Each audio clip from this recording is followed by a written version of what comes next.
L'explosion scientifique a ouvert, avec l'accélération du progrès technique, l'ère du monde en mouvement. Dans ce monde en mouvement, l'entreprise reste la cellule vitale du corps social, mais d'un corps de plus en plus complexe, différencié et le plus souvent agité. L'homme, quant à lui, bien que sa puissance soit à l'échelle du cosmos, reste cette créature fragile qu'il n'a guère changé depuis les millénaires. Et pourtant, l'un et l'autre pour survivre et jouer le rôle doivent s'adapter aux transformations qu'ils contribuent pour une large part à provoquer dans leur environnement. Ces transformations, dont la cause première est le progrès technique, affectent l'environnement économique, social, politique, culturel, ainsi que par contre-coup, le fonctionnement des entreprises et plus généralement de toutes les organisations. Devant la nature de l'environnement turbulent, actuellement les hommes de science se demandent sur la nature, le rôle et l'utilité des concepts gouvernant les activités humaines et planétaires, basés sur des concepts et des théories. Le management et la gestion, eux non plus, n'ont pas échappé à cette phase rétroactive que les théoriciens révèlent et qui essaient d'en trouver des réponses objectives et convaincantes.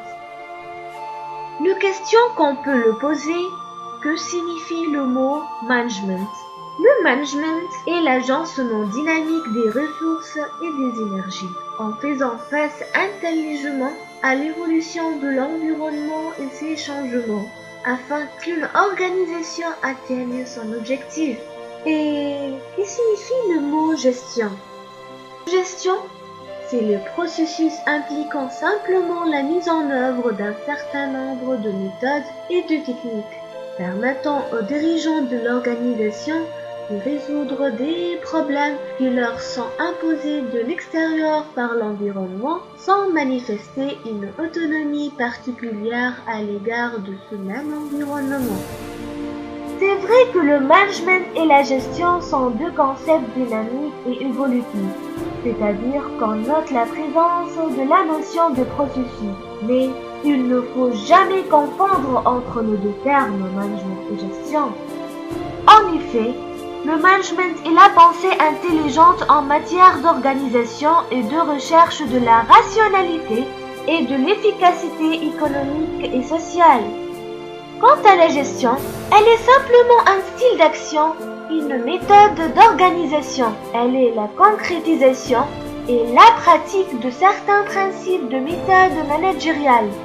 Autrement dit, c'est un ensemble d'actes tendant à déclencher, suivre et contrôler le fonctionnement à court et moyen terme d'une entité. De tous ces propos, on pourrait dire que le manager est dans un premier temps un gestionnaire, c'est-à-dire un responsable voulant résoudre efficacement des problèmes à un moment donné. Dans un second temps, ce même personnage, en voulant chercher d'autres solutions meilleures à son ou ses problèmes pour améliorer la mise en œuvre dans le futur, se comportera comme un manager, et ce en assurant le rôle du futurologue ou de visionnaire. Bref, ce qui différencie un manager d'un gestionnaire, c'est cette notion de futurologie, caractérisant la tâche du premier. Mais que signifie le mot futurologie? Par définition, la futurologie, c'est l'ensemble de recherches qui étudient le futur.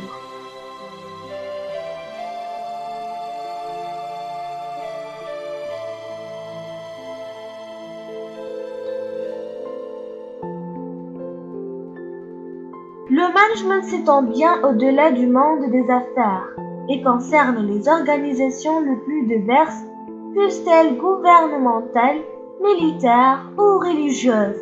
Quel que soit le type d'organisation, le genre d'activité, le lieu graphique, l'état de développement du pays, les gestionnaires ont toujours pour tâche de prévoir, planifier, organiser et de communiquer leurs objectifs avant de mesurer les résultats obtenus par leurs subordonnés. Il n'est plus simplement l'affaire de business. Il s'impose dans toutes les formes d'activité qui au sein de notre société mettent en œuvre sous des formes diverses de ressources illimitées en dépit de leur abondance. pour contribuer au bien-être et au développement social. Il est donc devenu une discipline universelle, mais encore faut-il l'adapter aux caractéristiques des diverses institutions dans lesquelles il doit être appliqué. Or, jusqu'ici, on a fait très peu pour adapter les sains principes du management et ces bonnes techniques aux caractéristiques des diverses institutions dans lesquelles ils doivent de plus en plus indispensables.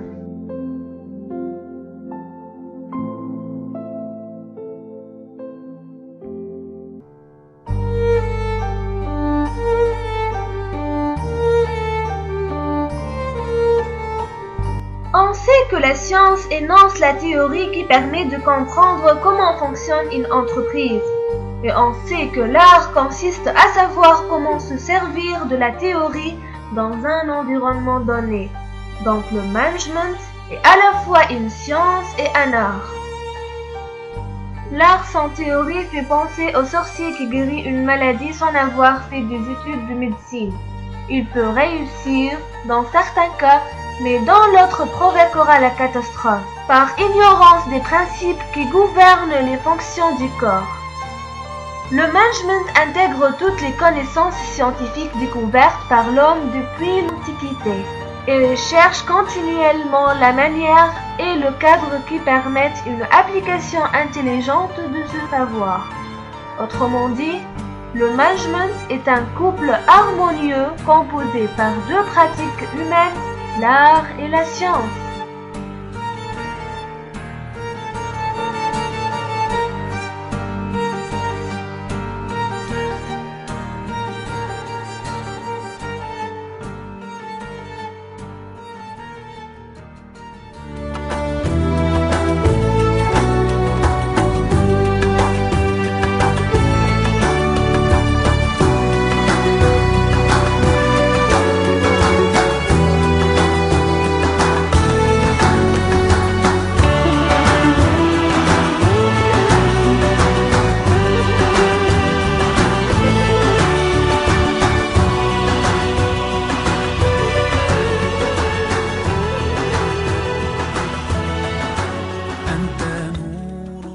Pourquoi est-ce qu'il est le dernier des prophètes?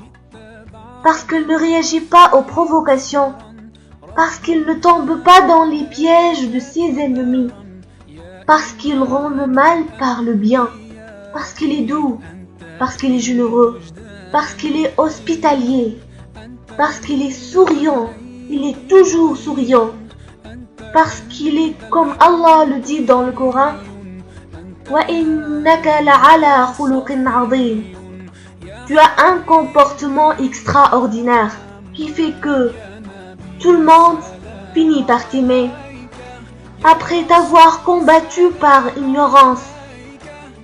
Mais comme le prophète ne tombe pas dans le piège des ignorants, il arrive à quoi? Il arrive à les ramener à la raison, à la révélation. C'est ça le message de notre prophète. Et voilà, les qualités du vrai manager n'existent que chez Rasulallah sallallahu alayhi wa sallam.